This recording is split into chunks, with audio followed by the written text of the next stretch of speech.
next game again is one of my own that I played not that long ago at the Polgar Chess Center in New York in a quick game. White starts with d4.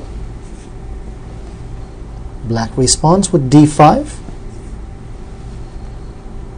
Knight to f3. Knight to f6. So far we are both developing the normal healthy way. c4. And black captures the pawn by playing d takes c4. This is the so-called Queen's Gambit accepted that I personally used to play a lot as black myself. e3. This is one of the ways to attempt to win the pawn back quickly. Of course, not the only one. Queen a4 is a possible way to get the pawn back right away.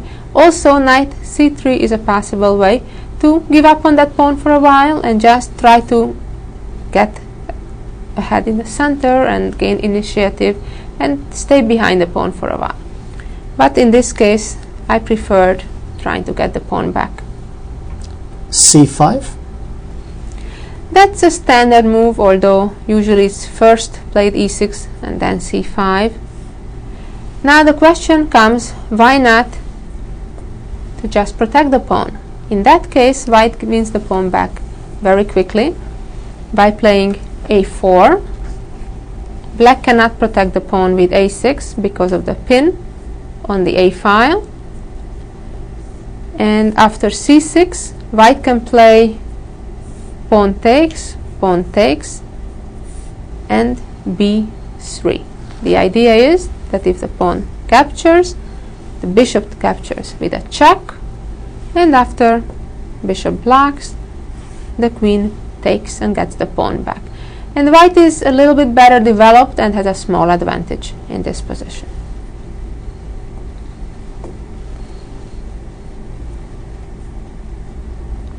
And if in this position after b3, black is still stubbornly trying to protect the pawn, after pawn takes, white can either give a check and then take the pawn, or even take the pawn first, bishop takes, and then win the bishop back with queen to a4 check.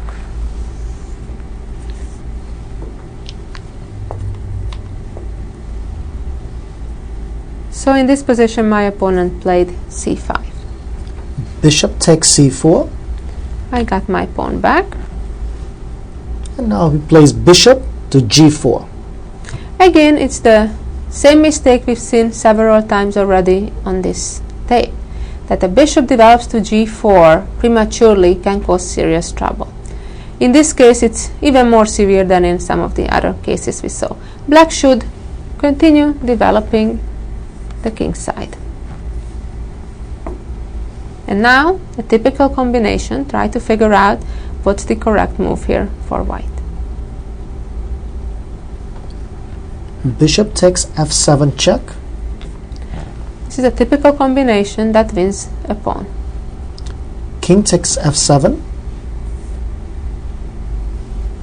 Knight to e5 check. And now comes a fork with knight to e5. King to g8. Now my opponent made probably an even worse move. It was maybe better to go to e8. Knight takes g4. Now white won a pawn, and here my opponent made a suicidal move. Could have delayed the game by, let's say, playing g6 or so, but the game ended very quickly. Knight takes g4. That's a serious blunder that ends the game right away. Queen b3 check. And black gets checkmated after blocking the check 1 or 2 times. What we saw in this game was that we saw already in several of the other games. The black bishop came out from c8 to g4, and that was the cause of the trouble. In general, I advise try to develop the king side first, rather than the queen side. In only very rare cases, you can delay that and reverse that order.